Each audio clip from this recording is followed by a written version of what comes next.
Congressman Lou, I want you to stand by for a moment. Jeff Zeleny is joining us from the White House. He's got breaking news. Jeff, what are you learning? Wolf, we have just received a statement from the President of the United States about these explosive new allegations that his former chief strategist, Steve Bannon, is making in the new book. This is what the President said in a statement released just a few moments ago. Let's take a look at this, Wolf. He said, "Steve Bannon has nothing to do with me or my presidency. When he was fired, he not only lost his job, he lost his mind. Steve was a staffer who worked for me after I had already won the nomination by defeating 17 candidates, often described as the most talented field ever assembled in the Republican Party." The President goes on to say this: "Now that he is on his own, Steve is learning that winning isn't as easy as I make it look. Steve had very little to do with our historic victory, which was delivered by the forgotten men and women of this country. Yet Steve had everything to do with the loss of a Senate seat in Alabama held for more than 30 years by Republicans." The President then says this: "Steve doesn't represent my base. He's only in it for himself." Strong words here from the President, Wolf. He continues saying this: "Steve pretends to be at war with the media, which he calls the opposition party. Yet he spent his time at the White House leaking false information to the media to make himself seem far more important than he actually was." The President goes on to say this: "It is the only thing he does well. Steve was rarely in a one-on-one meeting with me, and he only pretends to have influence to fool a few people with no access and no clue, whom he helped write phony books." The President concludes by saying this: "We have many great Republican members of Congress and candidates who are very supportive of the Make America Great Again agenda. Like me, they love the United States of America and are helping to finally take our country back rather than simply building it up and seeking to burn it all down."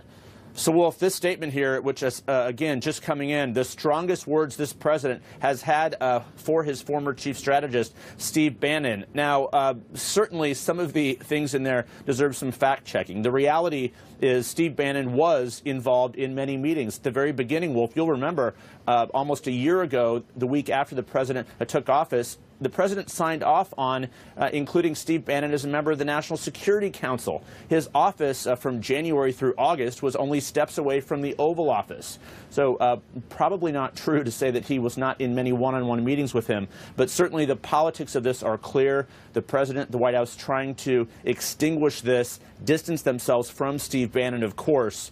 Now the question here is, what did the president say to Michael Wolff in this book that is going to be coming out later this month, Wolf? Certainly an explosive way to start 2018 here. An explosive book indeed, and that line, second sentence in the statement from the president when he was fired, referring to Steve Bannon, he not only lost his job, he lost his mind. There is a war going on right now between the president and his former chief strategist. He lost his mind. Obviously, powerful words from the president about Steve Bannon. All right, stand by. We got Ted Lieu, the congressman, standing by, but David Chalian's our political director. Wow. Pretty amazing statement from the President of the United States. Wow, indeed. You know, here in Washington, there's sort of an art form about how you throw someone under a bus. This is like strapping to a bomb to someone and actually blowing them up rhetorically in front of the country to see. This is such a strong statement, and like many things with President Trump, unprecedented in the presidency to see words like this.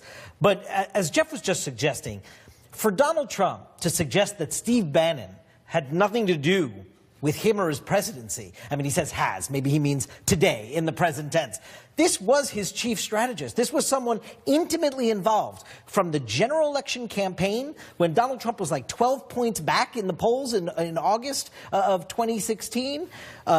General election campaign through the transition into the presidency. This is somebody who was clearly part of the inner circle. You know, and it goes on, and he accuses him of being a leaker as well. And I mean, this statement about his former chief strategist, I guess it makes it clear there's no love lost any longer. And we have seen the deterioration of the relationship over time, right? Steve Bannon did fall out of favor. There was the battle between Bannon and Jared Kushner and Ivanka Trump. And obviously, Steve Bannon was never going to win that battle in the heart and mind of Donald Trump because it's his daughter and son-in-law, Wolf. And ultimately, we saw the president sort of hang him out to dry and get rid of him. But a statement like this, which doesn't actually address Steve Bannon's characterization that was reported in the Michael Wolff book, the quotes about how Steve Bannon saw that Trump Tower meeting in June of 2016, that it was treasonous. Donald Trump doesn't deal with the specifics of what Steve Bannon described in the quotes to Michael Wolff. He just wholeheartedly just dismisses him and cuts him off at the knees. Okay, two sentences also jump out. Steve doesn't represent my base. He's only in it for himself. Steve pretends to be at war with the media, which he calls the opposition party, yet he spent his time at the White House leaking false information to the media to make himself seem far more important than he was. And then he adds this, and I want to get your reaction.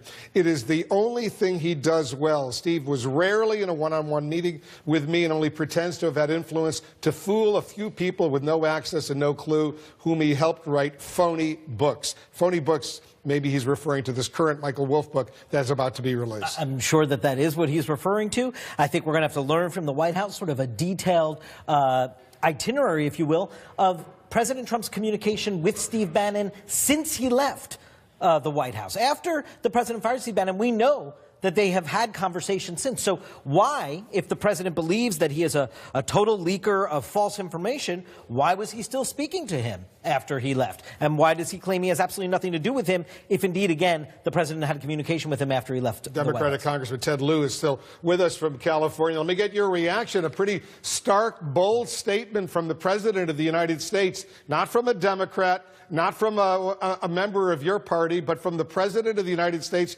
clearly attacking Steve Bannon, who now runs Breitbart once again as someone who has, quote, lost his mind. Well, during Watergate, the administration will issue statements like this, which I would call a non-denial denial. Basically, the president is not denying what Steve Bannon said. He's attacking the messenger, Steve Bannon. The reason he can't deny what Steve Bannon said is because we have emails about this meeting. And now we also know why the president and his son, Trump Jr., tried so hard to cover up what happened at this meeting. If you remember, earlier last year, they issued 2 press statements about this meeting that were false and misleading. They said the meeting was just about Russian adoptions and nothing about campaign.